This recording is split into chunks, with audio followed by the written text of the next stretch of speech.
Ang dami ko na naman nga nahuling isda ngayon mga guys. Kaya naman gagawin kong masarap na ulam ngayon tong mga tilapia. Nagsasawa ka na kayo sa puro tilapia yung ulam nyo. Heto pwede nyo nga tong gawin. Ang ginataang tilapia. Kasi promise sobrang sarap neto mga guys. Hear me now, kiss the bride. Ilang araw na nga kaming baha dito mga guys. Kaya di ako makagala. Kaya eto naging mangingisda na ako. Nandahin pa pala natirang isda dito mga guys. Na ang lalaki pa oh. Kaya huli ka ngayon sa akin. Na marami pa nga nakawala dito sa bahay. Na ang liliksi pa. Buhay na buhay. Na para bang ayaw niya magpahuli. Kakaiba nga isda yung nakuha ko ngayon mga guys. Tignan nyo kasi parang hindi siya tilapia. Buti na lang mga guys, marunong tayong sumalo. Napakahirap pa naman tuhulihin. At eto pa pala yung mga nahuli ko mga guys. Ay, anong nahuli, chawat? Nilagay mo lang yan.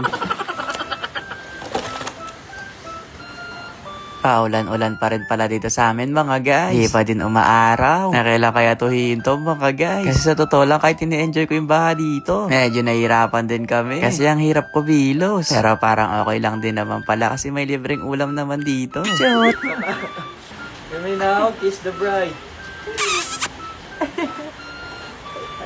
Stop na!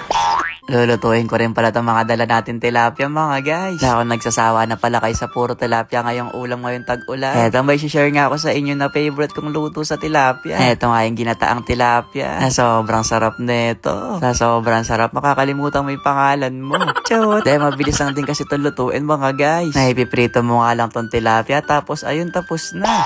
Ay, chawat, tinapos mo kagad. Pero seryoso mga guys, alam nyo dati di man ako marunong magluto. Na natutulong ako simulat nung nag-vlog ako. Na naalala ko dati nung first time ko magluto ng tilapia. Nagkaduwog-duwog. Natira na lang yung mga tinik.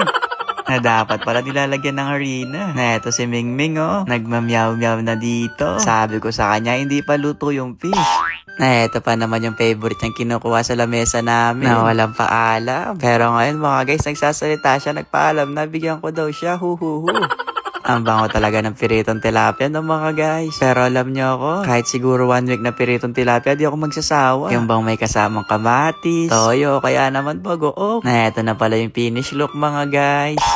Ay, ba't may non-touch na kagad? Di pa tapos to. Nainiwalay ko na kain para kay Mingming dito. Na di ko na siya pinag-rice. Kasi wala pang sinaing mga guys. Chot! Di mga guys, tara natapusin na natin tong niluluto kong ginatang tilapia. Medyo shy type si Mingming kapag pinapanood siya kumakain. Na medyo iniwalay ko na yung sa kanya kasi baka ayaw niya yung gantong luto. Nauna pala yung gata dyan bago nga tong mga panggisa. Na bakit nga ba hindi ito nauna? Hindi ko rin po alam kasi sinunod ko lang yung napanood ko. Chot! Di ko na rin pala hiniwa itong mga sili. Kasi sabi ko naman nga sa inyo, di ganun kahilig sa mahang yung mga kasama ko dito. Baka mapasobra sa anghang. Naglagay na rin dyan ako ng pamintan duwog-duwog, tsaka asin, para ba magkalasa lalo yung gata. Na yun mga guys, ganun lang siya kabilis timplahan. At tapos ilalagay mo lang din tong tilapia.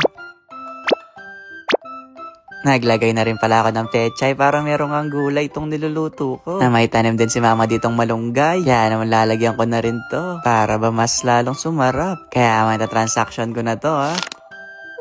Oh, diba? Ang bilis lang. Nahugasan ko na yan mga guys. Baka kasi sabihin nyo, di ko hinugas yung malunggay. Chot! Oh, diba? Sabi ko naman sa inyo, mabilis lang din itong lutuin eh. Na pinakuluan ko nga lang din to ng ilang minuto. Bago ko nga siya ilipat sa plato. Kaya tara, kain tayo mga guys.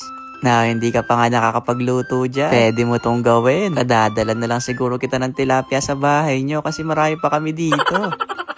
Taste test guys.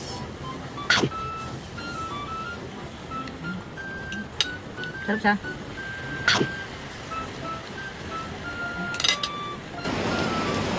Lumalakas na naman nga yung ulan. Sige na, hanggang dito na lang. Ayun lang. Bye-bye!